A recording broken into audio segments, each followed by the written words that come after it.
अच्छा आपके तो दरअसल ही दुर्लभ। बड़ी कृपा आपकी, आज सुलभ हो गई बाबा। कैसे हो आप? बढ़िया बाबा, आशीर्वाद आपको। बाबा मैं भी आया हूँ।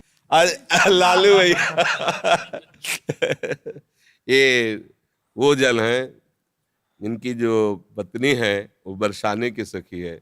जब हमें कहीं रोटी नहीं मिलती तो आखिरी घर में इनके जाते थे मांगने और कहते कि राधे बाबा मिली, तुम चुप हो, नहीं मिली बाबा ना, हाँ माता जी नहीं, अरे बैठो बाबा बैठो, बैठ नहीं, मतलब एक जगह पाना, अरे बाबा हमारी श्री जी का तू है, काहे को सब प्रपंच सोचता है, एक जगह पर बैठ।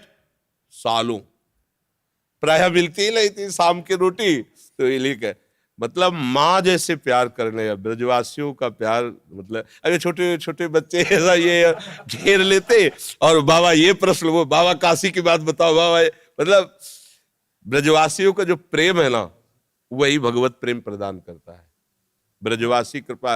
अब ये बालक था, इससे कहा लालू भैया यार मेरे सौभाग्य में तो नहीं आ रहा कि मैं वृंदावन वास करूं, तू बोल दे तो मुझे विश्वास है वृंदावन। बोले जा बाबा हो जाएगा वृंदावन।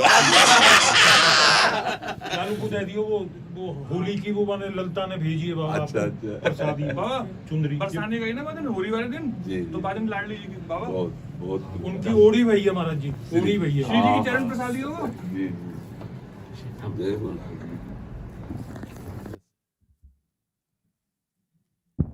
अब कौन प्रश्न कर रहा था? वो इनका दरअसल वेला तो एकदम पुरानी याद आ गई कि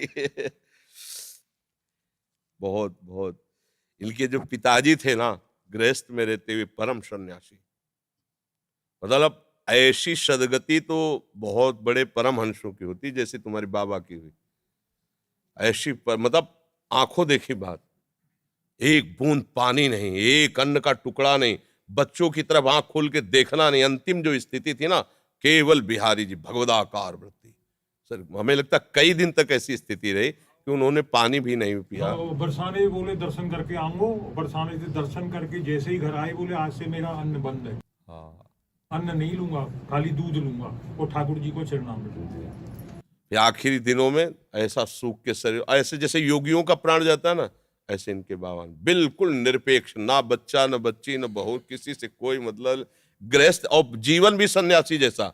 4 बजे तड़के लंगोटी पहन करके यमुना किनारे भीषण सर्दी में, जहां अच्छे अच्छे काप जाए इनके बाबा ऐसे, फिर चिड़ियों को नमकीन खिलाना सब।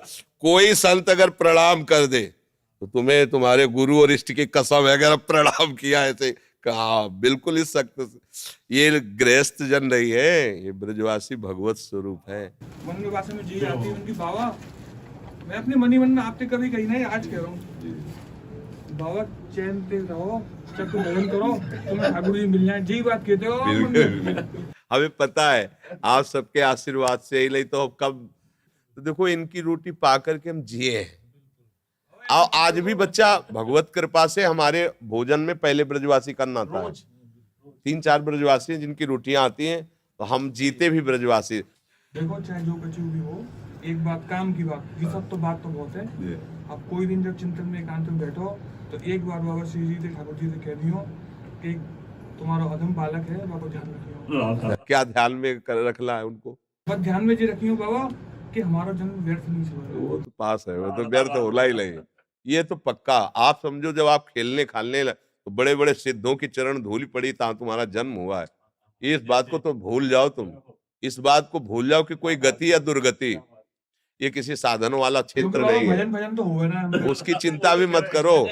काहू के बल भजल को काहू के आचार, और ब्यास भरोसे कुंवर के सोवत पाव पसार। अगर आपको ऐसा है कि बाबा हमारे बिहारी जो हमारे, तो आप निश्चिंत रहो, पासबुक बनी बनी है एकदम, बस वो बैंक से निकालना है केवल, बिल्कुल पक्का समझो। वृंदावन में लिखो रहे ना, मेरा वृंदावन ऐसे मेरे बाबा। बाबा जो कहते ना ये इनके प्रकार चाहे कछु भी हो कैसे भी हो, कोई ना कोई संत भगवान स्वरूप में ऐसे ही 9 बजे तक दोनों लगे रहते। हमारे पिताजी कहते बाबा को बहुत दूर हाँ, सीढ़ी से उतरते चढ़ते 1 घंटा, बाबा हिल के आते, चलो बच्चों चलो जाले दो बाबा को जाले दो, और ये दोनों लगे रहते खड़े। अब ये चुप होते तो बैल प्रश्न करते। जा रहे हैं। राधे श्याम बाबा।